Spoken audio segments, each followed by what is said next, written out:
Despite accumulating 25 points in 26 games, does Mitch Marner seem a little out of sorts to you nearly a third of the way through the season? Chris and I both believe he's still finding his way. We'll tell you why next on this edition of Lockdown Golden Knights.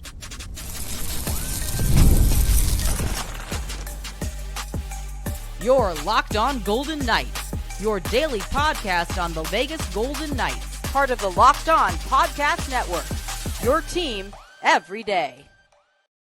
Hi again from Las Vegas, Tony Dasco and Chris Gawlik. Welcome to the Lockdown Golden Knights, part of the Locked On Podcast Network, now the number one sports podcast network on the planet.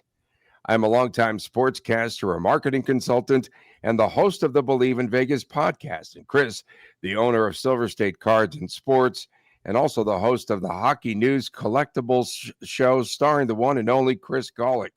Coming up ahead on today's show, our points prediction for VGK on this East Coast ride. And where's the depth? Where's the depth? Has it shown up yet? Don't forget that you can catch us each day, daily, on the Silver State Sports and Entertainment Network. Tune in at 1 o'clock Monday through Friday, SSSEN. It is available on YouTube TV or on Cox Cable Channel 77.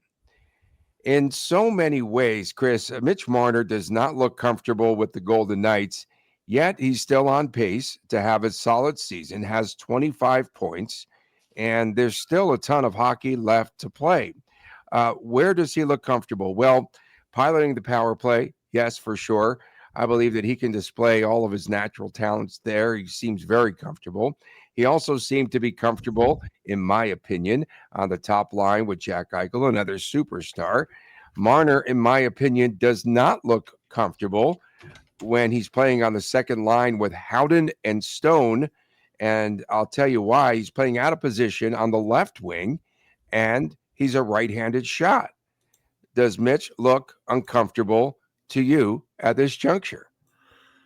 I don't know if uncomfortable is the word I'd use, but I would definitely say he hasn't solidified a spot on this roster. So we put Marner needs a bestie up there. The way the Golden Knights, the way Coach Cassidy has made up the line combinations, he's looking for two players that have a history or a chemistry. We've heard Cassidy mention this a number of times.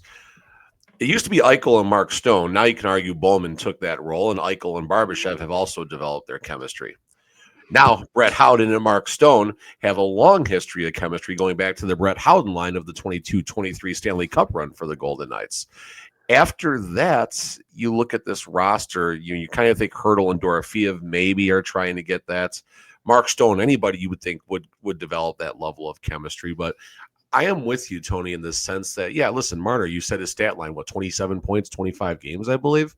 You look at that point per game player going to get 90-something points when the dust settles. Why are we talking about this player that doesn't necessarily fit in? Well, it looks like he's not that he doesn't fit in.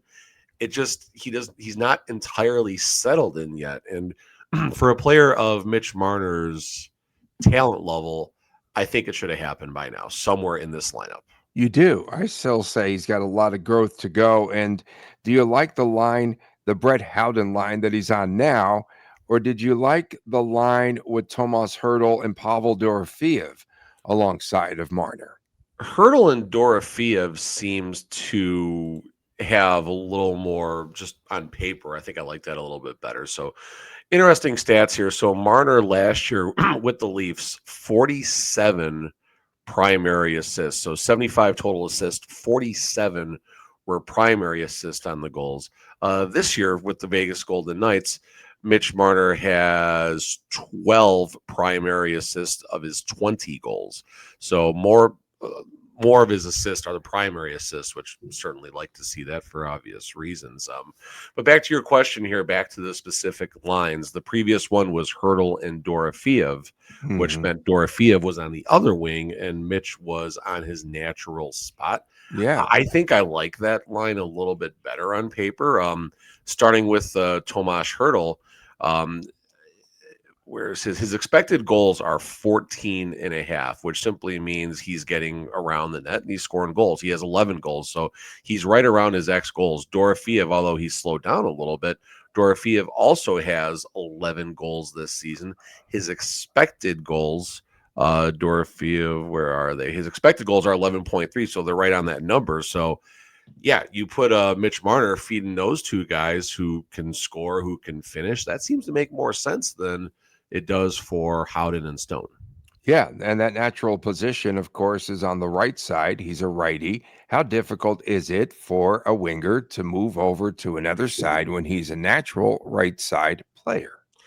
It depends. So board play is number one when the puck is rimming around the boards to you. If you go on your opposite wing, it's a little harder to play that on your backhand. On the positive side, when you're on your off wing, it is easier to execute a one-timer because the puck is coming at you instead of basically away from you. Marner is not much of a shooter. Obviously, he can score, don't get me wrong, but he's not known for a lethal snipe or anything like that. So Marner on the off wing is kind of losing that ability to execute those one-timers and such. But again, listen, when the talent's working and everything, it's just where they line up to start the shift, and they can wind up all over the ice as long as they're covering each other when they go to the off wing and such. Marner right now currently on pace to score in the 80 to 85 point range. That really stinks. No, that'll help a ton. But we do know once he's settled, he can score in bunches. And here's a myth for you: the fact that Marner does not score goals. He's a pass first player. Well, yes, he's unselfish a lot of the times. Yes, he does get a lot of assists, but do you remember that he tallied 35 goals in the 2021-22 season, 30 goals the following season after that, Chris, and then he had 27 goals one season ago. Yeah, I mean, listen, he can score. There's no doubt about that. But those primary assists, and also having a player like Austin Matthews, who's one of the top, 3, 4, 5 goal scorers in the National Hockey League, depending on the season. So Austin Matthews this year, without Mitch Marner around, 10 goals, 21 games. Multiply that by 4, pacing for about 40 goals. Austin Matthews is last season when Mitch Marner was on the Toronto Maple Leafs. Austin Matthews, 33 goals. So he's actually pacing for more goals. I thought that was going to be a little bit less, but that's what the reality is. And Austin Matthews in the 23-24 season, 69 goals. That's just absolutely insane. And then Austin Matthews, 40 goals before that. So point being is this is where we've talked about this. I've mentioned it on my social. We've had topics about this on the show. The Golden Knights don't have that difference maker. Yes, Jack Eichel's a good player, but Eichel isn't the player who's, okay, the game is tied. They need that goal in the last 2 minutes. Eichel's going to take it coast to coast. No, that the Golden Knights don't have that type of a player. You look at Connor Bedard, you look at Austin Matthews, you look at Nathan McKinnon, you look at McDavid, Crosby. I can go on and on and on. This is where the Golden Knights just lack that player. Now, maybe Braden Bowman is that player in the making. Maybe Pavel Dorofeyev will get some more consistency after starting out really strong and slowing down. Maybe those are the two difference makers. Maybe Braden Bowman needs to go with Mitch Marner for a little bit, but that would require one of them going to their off wing. So spitballing a little bit. Maybe there's too much structure too around Marner currently. He gives up the puck. What do you mean a by lot. Structure? What does that mean? The fact that again, this system is probably a lot different, right? There's too much structure, and I think at times he does look tentative because he's not quite sure of himself, where he needs to be, or what he needs to do. I think that there's still at this point a feeling out process, and we know he had that awful turnover against the Ducks, and again, maybe trying to think too much when he has the puck. Yeah, and the stats maybe are secondary also. You look at the 22-23 Golden Stanley Cup champion Golden Knight regular season. Leading scorer as far as total points was Jack Eichel with 66 points in 67 games, adjusted point per game player, 80 points on the season if he plays a full season. But Chandler Stevenson plays basically the full season, 65 points. Marchessault, that was 28 goals that season.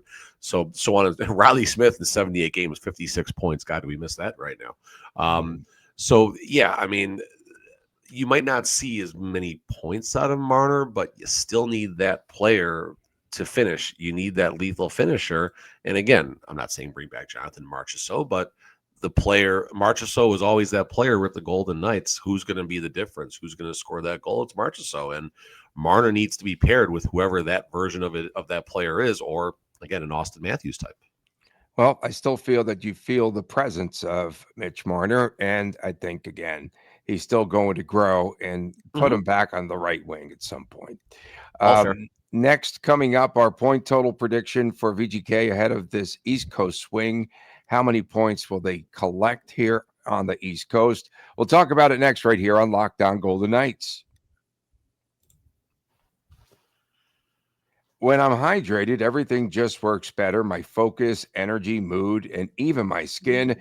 That's why I've been using Drip Drop. It is doctor-developed hydration, and it keeps you running at full speed no matter what your day looks like. And the days have been long and hectic trying to close out this year.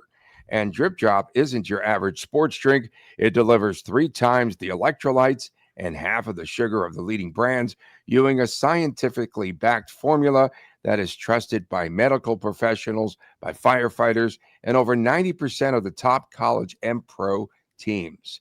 It actually tastes amazing, and my go-to flavor these days still is the peach. I still like that, and it's become my secret weapon for staying sharp and energized through these long winter days. Right now, Drip Drop, it's offering a podcast listener special of Locked On Golden Knights.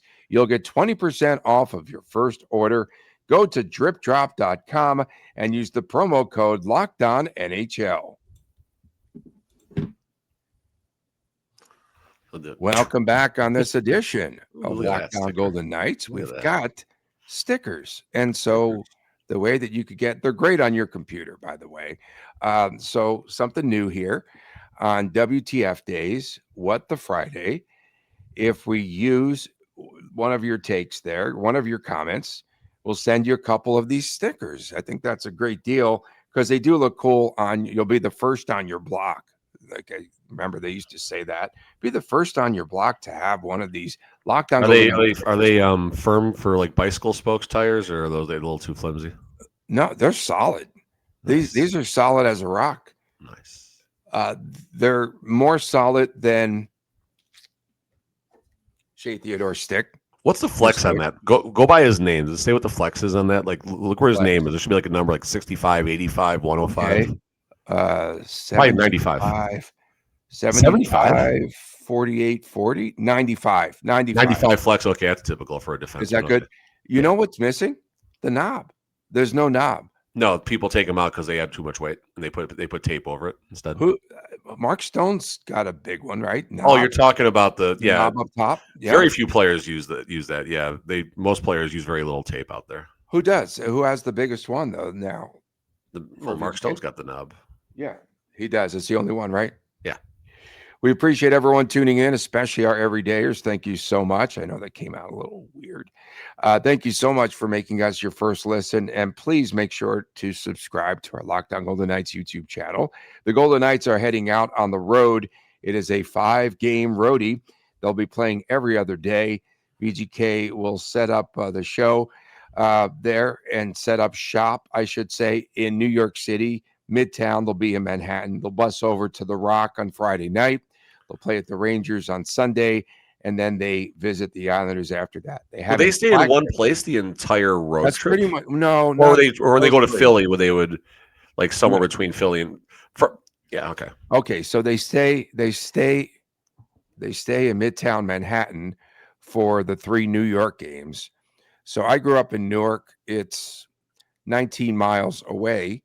There between Newark, New Jersey, and the city, and then the Ranger game. So it's about a 2-hour drive. No, well, it's about two miles, and that's about an hour and a half. That was a joke when we were in LA. It was 14 minutes to walk somewhere by foot, or 35 minutes by car. Isn't that crazy? And then the last game will be at the Islanders, and they can drive there. Then they move over to Philadelphia. Then, of course, they will go to Columbus. And so I can't wait for Hart at the Garden. So I'm thinking the goalie carousel goes Schmitty, then Hart at the Garden, Akira against the Islanders. And then if Hart's playing well, I could see I could see Carter Hart playing in Philly and at Columbus. How about the Metro Division? The Metro Division right now, the Canes and Caps are tied at the top, 34 points apiece. The Devils and Flyers are just a point back. The Islanders 3 points back with 31 points. The Rangers have 30 points. The Blue Jackets have 29 points in the cellar.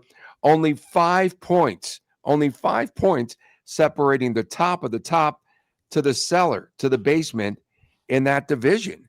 And this could be a big, well, obviously every point matters, but this is big for that Metro division. Well, and that also makes it that much tougher on the Golden Knights, too. I mean, not that teams play any different based on the standings in December, but when the standings are that tight, it just tells me there's a lot more competition and parity. I don't know if we're supposed to say that word lately. Tony doesn't like that word. So, No. I yeah. like that word. Cassidy does not like that word. On the Golden Knights side here, this is certainly a really good test. Also, that team bonding trip and everything, staying on the same place for the first few nights, hanging out in New York and everything. I'm sure there'll be some fun stories to come out of all of that. But yeah, I mean, it'll be fun to watch how this team is on the road, and also it'll be very interesting to see the reactions that Carter Hart gets on the road. I don't think this trip will be nearly as bad as the Flyers game will be interesting. New York, I'm not sure. But of course, later in the month for the Calgary Edmonton swing. New York's going to be ruthless. I'm telling you right now. Yeah, but they're ruthless for anything, though. Well, they're great fans. I didn't disagree with that. They're also ruthless. But the way that I see, I mean, for this team, again, when you're talking about the goalie situation, so you think eventually, well, he's got the highest save percentage already after one game. So you think that Carter Hart will get a bulk of the starts in net now until Aiden Hill comes back? So how do you divvy up all of those games?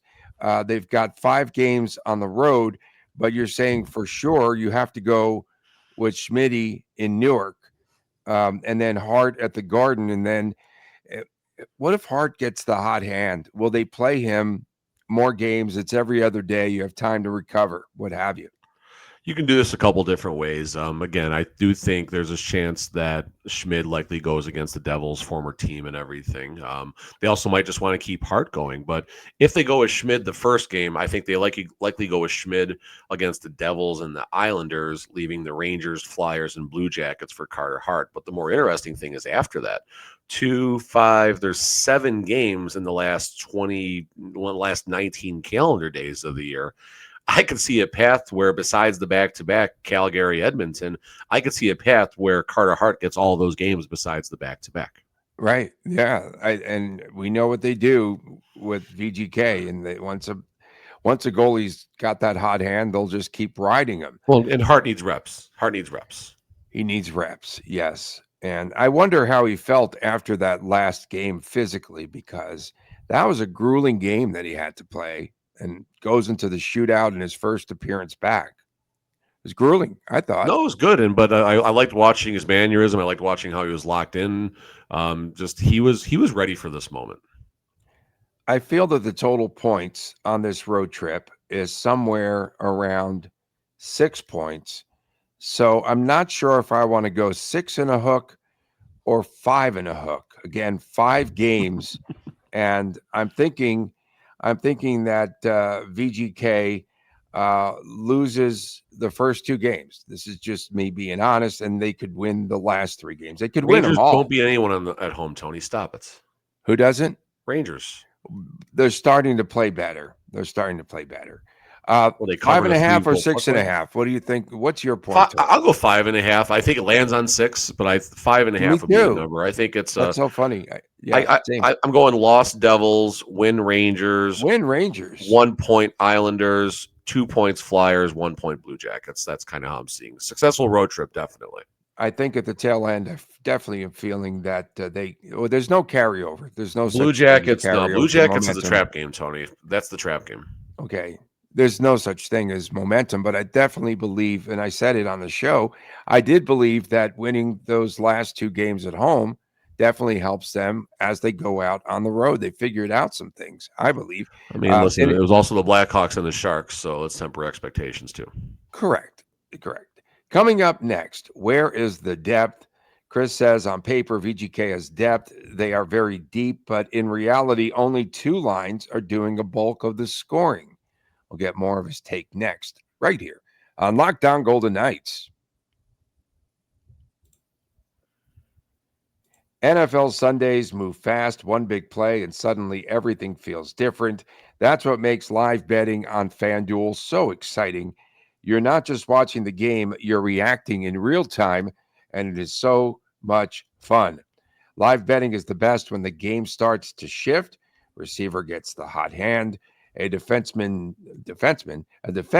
tightens up, or the momentum flips after a turnover, which we always see. And FanDuel lets you jump into the moment, and you can get some live spreads, live money lines that are adjusted instantly, player props update as guys heat up, and you could bet the next touchdown scores, the drive results, the totals, and much, much more. It keeps you locked into each and every snap, and it happens every drive, and every possibility does play out. So if you want to be in the right area, right in the middle of the action this season, then visit FanDuel.com and place your NFL live bets all season long. FanDuel, the game moves fast, and so can you. Welcome back on this edition of Lockdown Golden Knights from Las Vegas. Tony Cardasco and Chris Gawlik reporting. We appreciate you making us your first listen every day. Tomorrow is WTF Day. What the Friday? Whoops, it's upside down, bro. Yeah, it said, I don't know what it said. Yes, and you could get a couple of these nice stickers if we use your comments tomorrow, and we'll reach out to you, get your address, and we'll send you a couple of these nice stickers because we appreciate all of you and the support that you give to the show. The top 6 scorers in VGK have something in common. They are part of the top 6, the top 2 lines. When you break it down like that, VGK has been playing a lot of different players in multiple combinations. Shea Theodore is outside of that top 6. He's heating up now, double digits in scoring because he's got the twig and the broken twig. The broken twigs helped him a ton. 13 points, but we have seen 22 players in the opening lineup through the first 26 games of the season. And as you point out, Chris, only the top 2 lines are currently scoring. So the way this currently looks, again, this is where we talk about on paper and reality, number 1. So obviously top line is the Eichel line with Bowman and Barbashev. Second line for now, I don't think this lasts, but second line right now is Howden with Stone and Marner. Third line, interesting, Hertl with Dorofeyev and Saad. Saad, we know his situation. Looked good against the Blackhawks. We'll see if he can figure things out because he's still on the bubble on this lineup right now. Hertl and Dorofeyev are on the third line. Hertl and Dorofeyev also are tied for, there's 3 players, Eichel, Hertl, and Dorofeyev, 11 goals apiece. So again, on paper, it seems like there should be 3 lines that are doing all of the scoring, and hopefully going forward that does wind up happening. And of course, William Karlsson coming back to the lineup probably sometime in December or January. We'll see if that how that helps things or if it doesn't help things. Who knows? He hasn't been right since the Stanley Cup, unfortunately for him. So we'll see if Karlsson can figure things out with his health. But on paper, yeah, listen, I just told you the third line has 2 of the 3 leading scorers on this team, but it just doesn't seem like there is a wave of 3 lines coming in the attack, and the fourth line handling business, chipping in a little bit, which hasn't happened on the score sheet either. No, they've been invisible. Sissons had a goal recently against the Sharks, I think. But yeah, Sissons did have a goal recently, yes. But also, for VGK, you talk about like the hurdles and what have you there. And a lot of the times they were on the second line, right? Still. And then the power play goals, you can factor that in. Do you realize that William Karlsson has already missed 12 games? He's missed 12 games.